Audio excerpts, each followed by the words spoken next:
Mary Wollstonecraft Godwin nació el 30 de agosto de 1797, escritora inglesa de carácter contemplativo e imaginativo. Escribió diversas obras y una de ellas ha tenido influencia hasta nuestros días. Sin embargo, es importante primero conocer sobre la persona que se convertiría en autora de esta obra.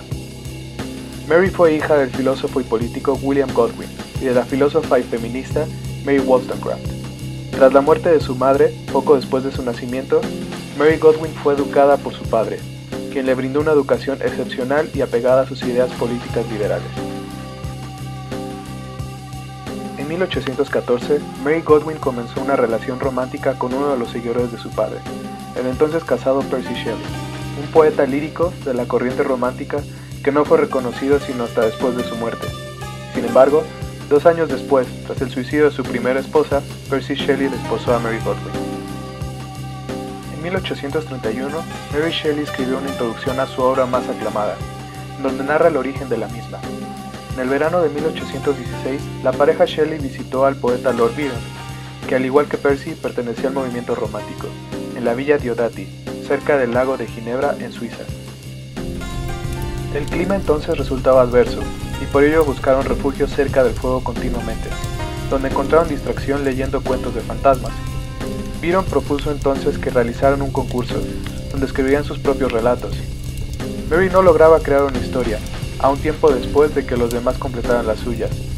Ella sostenía que todo debe tener un principio, y ese principio debe estar vinculado a algo que lo precede. La invención consiste en esa capacidad de aprender de las posibilidades de un tema y en poder moldear y formar ideas sugeridas por él. No fue sino hasta mediados de verano que la naturaleza de sus discusiones tocaron los temas relacionados con el principio fundamental de la vida y el galvanismo.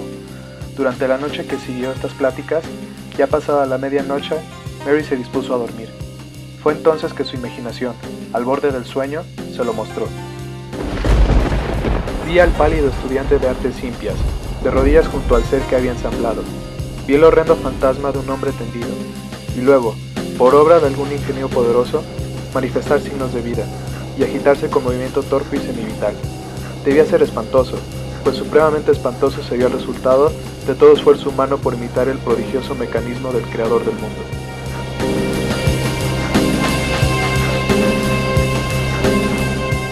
Shelley dio un subtítulo a su obra, y con ello dejó una clara guía para conocer el discurso que desarrollaría en su relato. Prometeo, en la mitología griega, fue el titán que creó la humanidad. Él enseñó al hombre a cazar, leer y a curar a sus enfermos, pero por sus engaños contra el dios del trueno para favorecer al hombre, Zeus guardó el fuego de la humanidad. No obstante, Prometeo lo recuperó y lo entregó a sus protegidos. Cuando Zeus se percató de la traición, lo condenó a estar encadenado a una roca, donde un águila comería su hígado. Prometeo sanaría al finalizar el día, y la tortura volvería a empezar. Esto continuaría por toda la eternidad. En el mundo occidental, Prometeo se convirtió en una figura que representaba la lucha del hombre por alcanzar el conocimiento, los riesgos que implicaba alcanzarlo y las consecuencias no intencionales al adquirirlo. Es entonces, 2 años después, en 1818, que Shelley publica su obra en Londres, una obra con elementos góticos, románticos y de horror. Adicionalmente, es quizás uno de los primeros trabajos formales con elementos claros de ciencia ficción del que se tenga registro. El relato comienza con Robert Walton, un inglés que pretende llegar al Polo Norte y así lograr un beneficio para la humanidad y su propia inmortalidad histórica. Sin embargo, su barco queda atrapado entre mares de hielo. Poco después, la tripulación rescata a un hombre que se encontraba en un témpano de hielo. El extraño se llamaba Victor Frankenstein, y aunque muy debilitado, compartió su historia con el inglés. Victor había gozado la fortuna de nacer en una familia acomodada de Ginebra y fue siempre de carácter inquisitivo y brillante. En la universidad se preguntó a menudo de dónde provenía el principio vital, y se preguntaba cuántas cosas tendríamos al alcance de nuestro conocimiento si la cobardía o la indiferencia no frenaran nuestras investigaciones. Victor, tras esfuerzos inimaginables, logró ensamblar un ser a partir de materia muerta, y logró infundirle vida. Sin embargo, al momento de ver en movimiento su creación, todo amor y entusiasmo hacia ella se convirtió en horror. Frankenstein dejó sola a la criatura esperando que muriera. No obstante, el monstruo lo encontró y atemorizó, aun cuando él se creía a salvo, marcando así el patrón que definiría su relación durante el resto del relato. Víctor logra escaparle, y desconoce el paradero de la bestia. Severamente afectado por su creación, cae enfermo. Tiempo después, se entera de una muerte en la familia.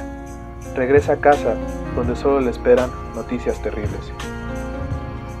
Frankenstein, convencido que el monstruo tiene que ver con los eventos desafortunados recientes y que han tenido efectos fatales en quienes le rodean, se suma en la culpa, la depresión y el odio para con su creación. Tras un encuentro con el monstruo, él le relata su historia hasta el momento. Compartió cómo tuvo que despertar al mundo como un recién nacido sin guía ni compañía.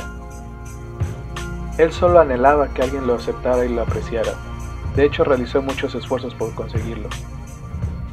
Sin embargo, no importando su inocencia y virtudes, fue rechazado y temido por su apariencia, convirtiéndolo, tras cada injusticia cometida hacia él, en un ser cada vez más lleno de odio y rencor, hasta que finalmente declaró la guerra con la humanidad y contra su creador. No obstante, la criatura proponía una tregua. Si Frankenstein creaba un ser similar a él, pero de sexo opuesto, él juraba apartarse de la sociedad humana, ya que su vida tendría propósito y al recibir afecto de alguien podría volver a ser virtuoso. En caso que no se cumpliera su demanda, él se encargaría de llenar de sufrimiento a su creador.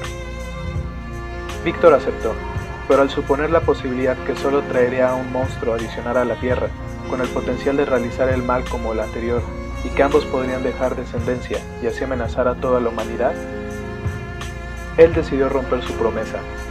Aún después de las amenazas del monstruo, convencido que era lo mejor para todos los hombres, él estaba dispuesto a sacrificarse a sí mismo por el bien de la humanidad.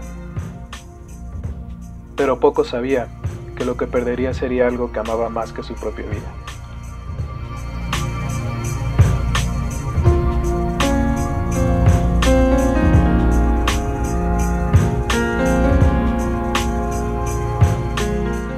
Y así fue como Víctor Frankenstein, jurando venganza contra su creación, la persiguió hasta el Polo Norte, con el afán de conseguir su destrucción.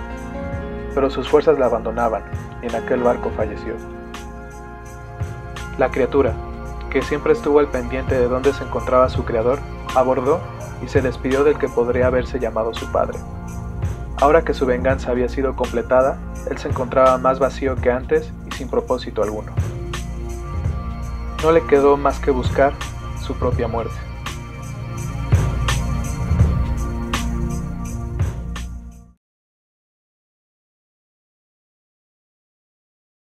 Frankenstein, o el moderno Prometeo, trae consigo un discurso milenario. No obstante, los contextos donde habitan las personas que se convertirán en autores modifican el lenguaje del discurso utilizado en una obra, y el entorno del lector puede a su vez complicar su recepción. Sin embargo, esta obra rompe la barrera con el infinito, ya que se encuentra en comunicación con lo que se ha dicho y lo que se dirá. La referencia a obras pasadas, la aportación a la evolución del discurso y el tacto con la condición humana son pruebas de ello. Se apela a la condición humana al tratar de explicar cómo la injusticia y la desdicha corrompen la inocencia y las buenas intenciones, tornándolas en deseos de venganza y odio. Estos últimos, al concretarse en acciones, contagian de las mismas emociones, creando así una cadena sin fin aparente. La búsqueda de propósito es otro tema que resalta, ya que la criatura busca primero el amor y la aceptación, pero al serle completamente negados, llena sus objetivos con acciones de venganza, las cuales al ser consumadas le dejan más vacía que antes y sin respuestas, lo cual lo obliga a voltear a la muerte. Finalmente, la relación creador y ser creado es cuestionada. Aquí vemos el sentir de un ente que ha sido abandonado por su creador y que no logra encontrar la paz ni la satisfacción, aunque aparentemente se encuentren en manos del creador. En términos generales, la criatura es vil ante los ojos de Frankenstein, que es hombre, y el hombre es vil en relación con la figura divina del cristianismo. Bajo esta lógica, el hombre no puede esperar recibir lo que desea de su supuesto creador, y esta relación solo está destinada a la ruina y la destrucción mutua. Sin embargo, cabe mencionar que la obra contiene diversos puntos que en ocasiones pareciera reverenciar la religión vigente de su momento y en otras, como el punto anterior, busca lo contrario. En términos de estilo, para Shelley fue de su interés mostrar el impacto emocional de los eventos más que describir los eventos mismos. La introspección y la reflexión dominan el espacio de la obra, mientras que los hechos, aunque causantes de los anteriores, no ocupan la misma cantidad de recursos escritos. Mary Shelley, la mujer, ha muerto. Sin embargo, la autora no solo ha escrito para no morir, sino que ha escrito para perdurar. Para poder concluir, falta realizar una comparación entre el relato antiguo que conocemos y el que acabamos de analizar. Para ello sería acertado preguntar, ¿en qué se parecen el Prometeo griego, acechado por el águila, y el Prometeo de 1818? La respuesta es el fuego, elemento que ha servido de símbolo de progreso, del avance de la civilización y de la obtención del conocimiento. Sin lugar a duda, la sociedad que rodea este discurso ahora es muy distinta a la primera que lo profesó. Sin embargo, este fuego sigue trayendo consigo riesgos seguidos de catástrofes. No obstante, el fuego también brinda oportunidades y evolución.